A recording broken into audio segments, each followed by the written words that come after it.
গতরাতে টি-টোয়েন্টি সিরিজের প্রথম টি-টোয়েন্টিতে আইরিশদের মুখোমুখি হয়েছিল জিম্বাবুয়ে।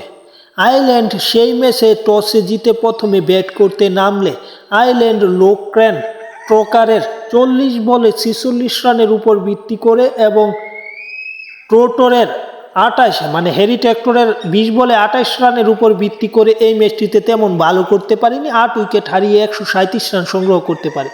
138 রানের টার্গেটে ব্যাট করতে নেমেছিল এই ম্যাচটিতে মূলত জিম্বাবুয়ে এবং তারা ম্যাচটি 7 উইকেট হারিয়ে 4 বল হাতে রেখে ম্যাচটি সহজভাবে 3 উইকেটের জয় নিয়ে ফেলে।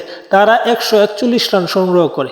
এখানে রয়েন ব্লার তিনি 20 বলে 27 রান এবং টনি তিনি করেন 30 বলে 43 রান এবং সেকেন্দার রাজা শেষ দিকে 27 বলে 22 রানের ইনিংসের মাধ্যমে ম্যাচটিতে 3 উইকেটের জয় পায়। পাশাপাশি এই ম্যাচটিতে টনি তিনি 30 বলে 43 রানে অপরাজিত থেকে ম্যাচ সেরার পুরস্কারটা জিতে নেন।